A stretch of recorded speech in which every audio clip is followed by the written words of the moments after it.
Hello everyone. Today we are going to discuss the second part of Introduction to Management. If you have seen my first video, you must have understood the meaning, the levels and features of management.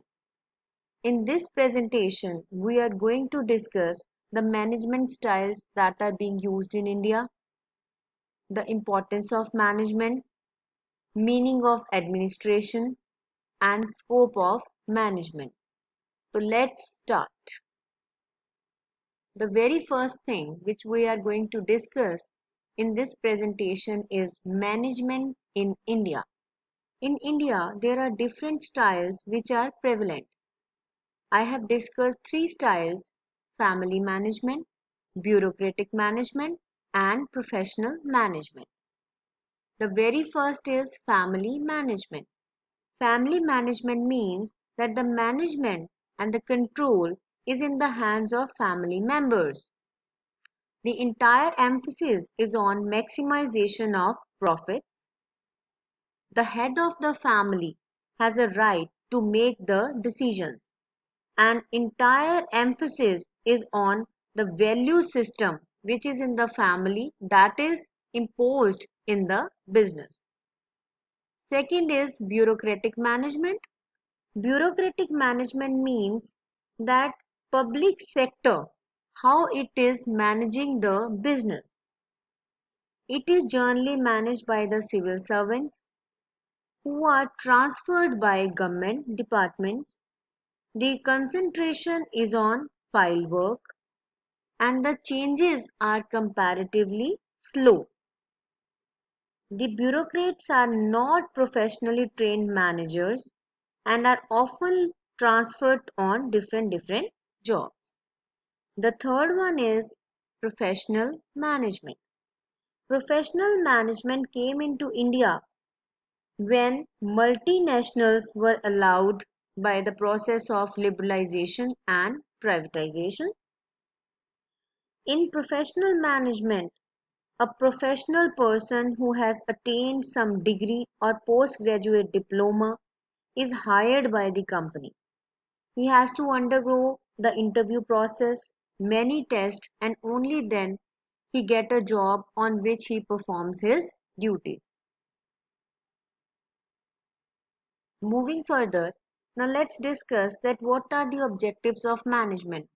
See, whatever the style your business is having, that is the style of managing, but objectives are more or less similar. The objectives can be classified into three categories. The very first, organizational, social, and individual. I will discuss them one by one. To begin with, first take organizational objectives. As you can see in the slide, I have given 4 points in this. The very first organizational objective is survival.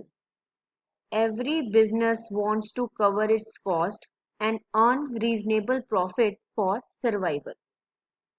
Second is growth. Every organization tries to grow and expand its activities. Now there are different criteria of growth. It may be increase in sales volume, increase in number of branches, launch of new products, and etc. Innovation. Business tries to innovate. It can be through improvement of technology, new ways of doing things, innovation in facing competition. So innovation can be in different ways. Then marketing improvement. In marketing improvement, the main aim is to capture more and more markets for its products. Second category, social. Every business has a commitment towards the society. There are 3 points which I am going to discuss. First one is environment friendly methods. The business should use environment friendly methods which are not harmful to the human beings. It should use different devices to control the pollution. Industrial waste should be disposed of in a safe manner. Second, sufficient supply of goods. As society needs goods, so the quality and the quantity of the goods should be at reasonable prices so that the consumer feels satisfied. Third is creating amenities. Business can create its goodwill if it is creating facilities like pure drinking water, sanitation, and many other. Then we have individual objectives. In individual objectives, a business should offer handsome salary or competitive salaries to its employees so that they never think of leaving the organization. Opportunity for development. The business should arrange workshops, courses so that the employees can enhance their skills. Recognition of good work.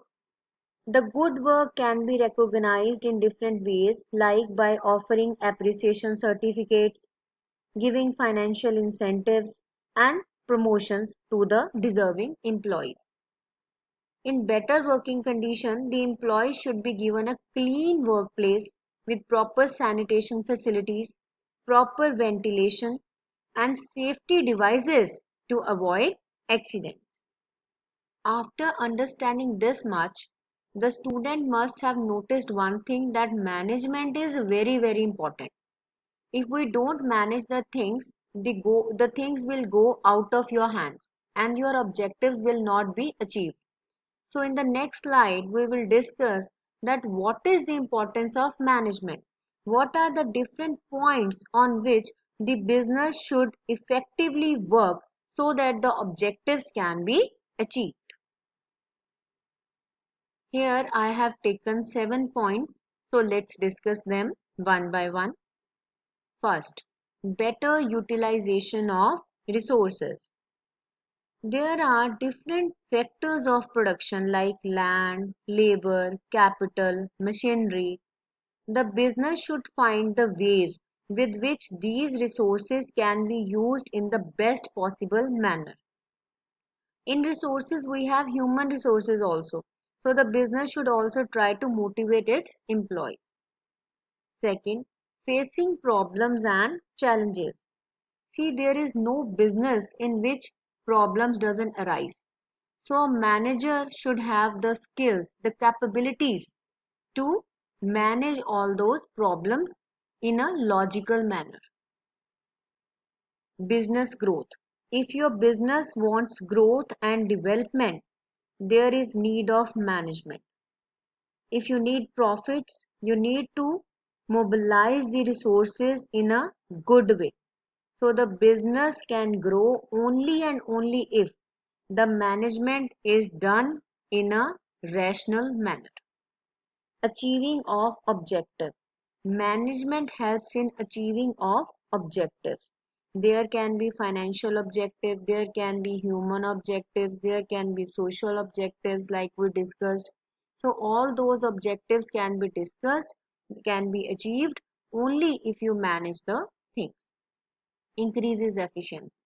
No doubt, if you train your employees, if your employees are satisfied, they will give their 100% to the organization and their efficiency will increase. So you work for them and they will work for you. Facilitate innovation. Management, or I should say good management, gives birth to innovation. If you are in a good environment, in proper working condition, in a financial stability position, you will innovate. Motivate employees. Motivated employees or happy employees are a blessing for the organization. If your employees feel motivated, they will have the sense of belongingness and they can do wonders for your organization. So this shows that management is very important for the successful running of the business. Now let's discuss another important aspect, that is administration versus management. This is the point in which there is lot of difference in opinion. Some thinkers say that administration is different from management. Some of Some of them are of the view that administration is a part of management, and some think that administration and management are one. In this slide, you can see I have taken management, and it shows that there is a person who is trying to manage so many things. And in administration, we can see there is a person who is searching something on the laptop or finding some good things on his phone. This shows that it is basically a brain activity where you are searching new ideas. So let's discuss that what is the difference between administration and management. So there can be n number of points, but I have taken the important ones. First is nature. See, administration is basically thinking, whereas management is doing. Type of work, administration is framing policies, and in management you implement them. So who frame the policies? Top management. And who implements them? Middle management. And the public opinion and outside resources are very important in management, whereas in administration and in management, the objectives and policies of the organization are the supreme power. So administration is basically planning and control, and management is directing and organizing. So what skills are required in administration? Conceptual and human. In management, you need technical skills. So administration is generally used in government sector, and management is used in business organizations.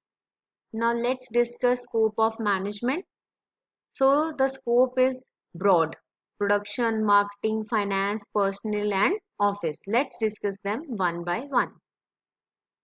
In production management, you can learn by seeing this chart. You have to develop a good production system. In production system, the location, layout, quantity, quality, procedure, and inventory, research and development, that is very important. So production manager should be good in doing the things at right time and at right cost. Then comes marketing management. In today's scenario, marketing is very important.